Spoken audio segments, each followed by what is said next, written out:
मुझे सच में विश्वास है कि दूसरा शांति सम्मेलन स्पेशली ग्लोबल साउथ के किसी देश में आयोजित किया जाना चाहिए और हम पूरी तरह से स्पष्ट हैं। हमारे पास सऊदी अरब, कतर जैसे देश हैं और तुर्की, स्विट्जरलैंड भी हैं, लेकिन ये एक अलग दिशा है जिनके साथ हम दूसरे शांति सम्मेलन की बातचीत कर रहे हैं। मैं पूरी तरह से समर्थन करता हूं और मैंने प्रधानमंत्री मोदी के साथ ये विचार भी साझा किया है कि ग्लोबल पीस भारत में आयोजित किया जाए।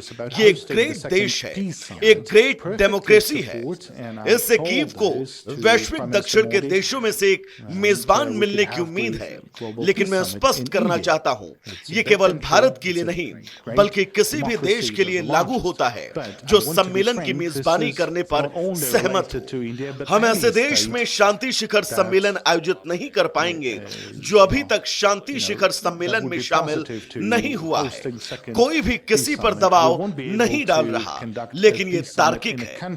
यूक्रेनी राष्ट्रपति वोलोडिमिर ज़ेलेंस्की के इस बयान ने भारत को धर्म संकट में फंसा दिया है। ये बयान प्रधानमंत्री नरेंद्र मोदी के यूक्रेन दौरे के बाद आया है। दरअसल ज़ेलेंस्की ने रविवार को अपने सोशल मीडिया प्लेटफॉर्म पर भारतीय पत्रकारों के साथ की गई बातचीत को साझा किया, जिसमें उन्होंने दूसरे शांति सम्मेलन को लेकर भारत से मेजबानी करने की बात कही है। हालांकि उन्होंने अपने बयान में ये भी साफ किया है कि वो किसी पर दबाव नहीं बना रहे हैं, लेकिन ये लॉजिकल है।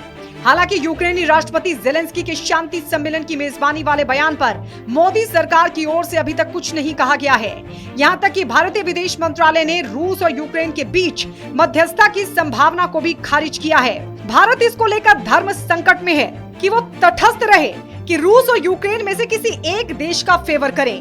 ऐसे में भारत के सामने ज़ेलेंस्की के शांति सम्मेलन के आयोजन को स्वीकारने की चुनौती है, क्योंकि पहली पीस समिट में रूस को नहीं बुलाया गया था। उसमें केवल एंटी रूस और यूक्रेन सपोर्टर लीडर्स ही शामिल हुए थे और सबने मिलकर युद्ध खत्म करने के रास्ते निकालने के बजाय केवल और केवल रूस की बुराई की थी और इसका नतीजा 0 बटे सन्नाटा रहा। ये समिट केवल मीडिया की सुर्खियों तक ही सिमट कर रह गया था। ऐसे में अगर दूसरे पीस समिट की मेजबानी भारत स्वीकार कर लेता है तो उसके सामने पहली चुनौती रूस को बुलाने की होगी।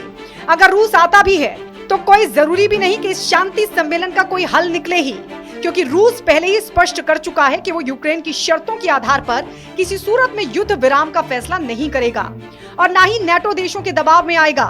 वो वही फैसला लेगा जो रूस के हित में होगा। आपको बता दें, पहली पीस समिट स्विट्जरलैंड में हुई थी, जिसमें यूक्रेनी राष्ट्रपति ज़ेलेंस्की ने खुद फोन कर पीएम मोदी को शामिल होने का निमंत्रण दिया था। इसके बावजूद ना तो पीएम मोदी गए और ना ही विदेश मंत्री एस जयशंकर। भारत ने इस शांति सम्मेलन के जॉइंट स्टेटमेंट से भी खुद को दूर कर लिया था। फिलहाल देखना होगा कि ज़ेलेंस्की के इस बड़े ऑफर पर मोदी सरकार क्या फैसला लेती है। Bureau report, Republic Bharat.